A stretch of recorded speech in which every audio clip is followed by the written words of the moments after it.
Hi hello friends, welcome back to media talks. நான் உங்கள் Mounika. So இன்றைக்கி எபிசோடில் எனக்கு ரொம்ப வலிச்ச ஒரு விஷயம் எது அப்படின்னு பார்த்தீங்கன்னா, காவேரி அந்த ஊஞ்சல்கிட்ட நின்று வெண்ணிலா கிட்டே பேசுவாங்க இல்லையா, அப்போ இனிமேல் விஜய் காவேரி கிடையாது அப்படின்னு சொன்னதுமே என்னடா இவங்க வீக்காக்கு எவ்வளோ பெரிய ஃபேன் பேஸ் இருக்குது அப்படின்னு சொல்லிட்டு நமக்கும் தெரியும், டீமுக்கும் தெரியும். பட் எதுக்காக அந்த வேர்டு அங்கே வச்சாங்க? ஸோ அதை வைக்காமல் இருந்திருக்கலாம். மெஸ்ஸி எங்களுக்கு தெரியும் கண்டிப்பாக வீக்காக சேர போகிறாங்க அப்படின்னு சொல்லிட்டு இப்போ கொஞ்சம் நாள் எமோஷனலாக போக போகுது அப்படின்னு சொல்லி எல்லாமே நமக்கு தெரியும். பட் இருந்தாலும் அந்த ஒரு டைலாக் அங்கே வைக்காமல் இருந்திருக்கலாமோ? ஏன்னா வீக்கோ ஃபேன்ஸ் நிறைய பேர் மனசில் அந்த ஒரு வார்த்தை மிகப்பெரிய வலியை கொடுத்துருக்கு. அதனால் அது நம்ம நிறைய இடத்துல பார்க்கவும் முடிஞ்சிச்சு. ஸோ எவ்வளோ வலிச்சிருக்கு அப்படின்னு சொல்லிட்டு, பிகாஸ் ரொம்ப ரொம்ப கஷ்டமாக இருந்துச்சு அந்த ஒரு வேர்டு, இனி வீக்காக கிடையாது அப்படின்னு சொல்லிட்டு. ஸோ வீக்காக இல்லாமல் மகாநதியே இல்லைங்க அப்படிங்கிறத எங்களோடைய கருத்துமே. இதை கண்டிப்பாக எல்லாருமே அக்செப்ட் பண்ணுவீங்கன்னு நினைக்கிறேன்.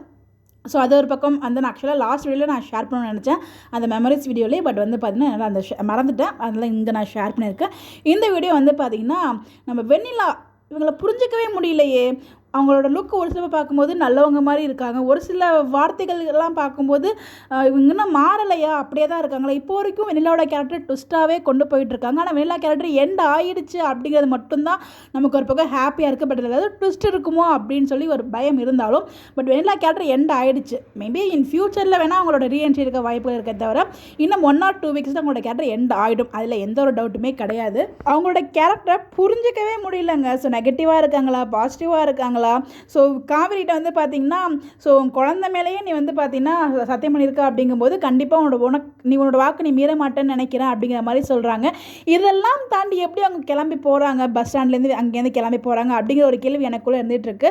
ஸோ இதுக்கு போகிறதுக்கான காரணம் என்னவாக இருக்குங்கிறதும் எனக்குள்ள ஒரு கேள்வி இருந்துகிட்ருக்கு. உங்களுக்கு எதுவும் ஐடியா இருந்தால் மறக்காமல் கமெண்ட்டில் ஷேர் பண்ணுங்கள். எனக்கு ஒரு ஐடியா இருக்குது, அதை அடுத்த வீடியோவில் நான் ஷேர் பண்ணேன். பட் வெண்ணிலா நெகட்டிவாக பாசிட்டிவாக இப்போ வரைக்கும் ஒரு கன்ஃபியூஷன் ஸ்டேட்லேயே வச்சுருக்காங்க டீம். அது மட்டும் ரொம்ப கிளியராக புரியுது. பட் ஒரு சில அந்த டயலாக்ஸை தவிர்த்துருக்கலாம். அது என்னோட ஒரு வருத்தம். எனக்கு மட்டும் இல்லை, வீக்கா ஃபேன்ஸ் நிறைய பேரோட வருத்தம்.